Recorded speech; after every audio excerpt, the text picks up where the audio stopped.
Can we go back to the conversation we were having a moment ago regarding what Kamala Harris says to the American public in just about 2 hours?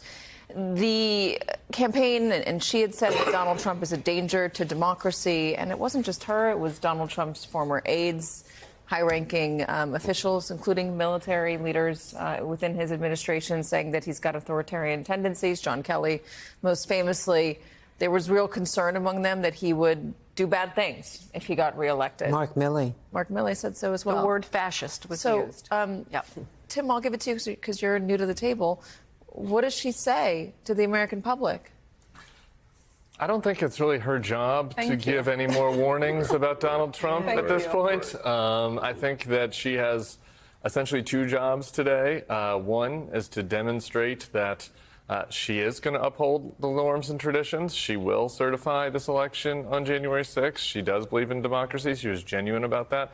I went to the Steve Bannon post-jail press conference last week, and the MAGA folks there really thought that the Democrats would do to them what the Republicans did to Biden, right? Like, they did not believe that they would certify a Donald Trump victory because they thought he was a fascist or whatever. And so I think it's her job just to model what we're supposed to do in this democracy. And then I think she has to speak to the young people in the country, particularly young women, but all young people in the country. There's some that are waking up disappointed today. I know that she's disappointed. People that are waking up scared. It's more than disappointed. Scared and disappointed. Yeah. And she's got to. But look, it's not her job to assuage their fears today, I don't think. Is it her job to message to the Democratic Party as a leader not today. that they shouldn't be afraid, or that to young women that a woman can be president? This is my point. To message that this will not cause the Democrats to retreat from ever nominating a woman.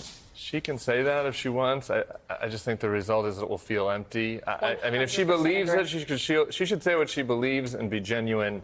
And she should remind them that they were not wrong to hope for her candidacy or to see hope in her candidacy compared to her opponent. And honestly, let's be real, as a black woman watching this all play out, I know what it's like to be passed over by someone who was ill-qualified, ill-prepared, and a threat to take a position that you are more than capable and qualified as. I mean, this is a woman. And is she going to be speaking at Howard? Yes. So that will, that will be a moment for her internally, I think, as she talks to the young people there, particularly young women. So you might hear some of that, but I agree with Tim. It's not her job to buck everybody up and to chart the path forward. Who do those who are scared, genuinely scared, and there are a lot of Americans who are, who do they look to today? Who do they look to? Family and friends. They look, and they and maybe they take a day and they think about what just happened, and they try to get, and they talk themselves out of moving to Uruguay. Because the thought. Do they need to hear from like a John Kelly? Do they need to hear from a Liz Cheney? Folks who had been sounding. Katie, I hear what you're saying, but what are they supposed to say? There are people that have genuine fears about a Donald Trump's second term. Those fears may not come to pass. They may come to pass. Being a national parent to the folks, to the young people that are scared, Joe Biden could do that if he wants to. He would be the person to do it. Yeah. But I don't.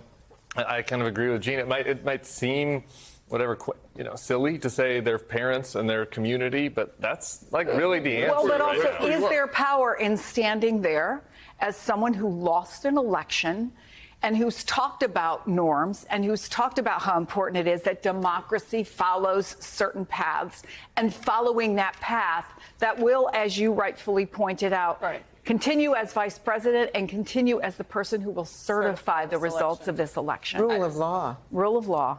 I said to you in the break, that's going to be the ultimate gut punch. She has to stand there at the dais and accept all of these electoral votes and recognize what it means and who is stepping into the Oval Office after her. Model the behavior. Model the behavior, but don't expect Donald Trump to pick it up. He's not picking it up. Yeah, is that the real answer? It's Donald Trump's job to do it. And he's not going that's a good point. And he's incapable of it because he created the fear and the doubt and the concern in the first place. That is a good point. And Ashley Parker had made the point a little bit earlier that the victory speech that he gave in the early hours of this morning wasn't even like the one he gave in 2016, which attempted to find some semblance of unity. It lasted for all of 1 nanosecond, but he tried with the words he said on stage in 2016. Not so this time around.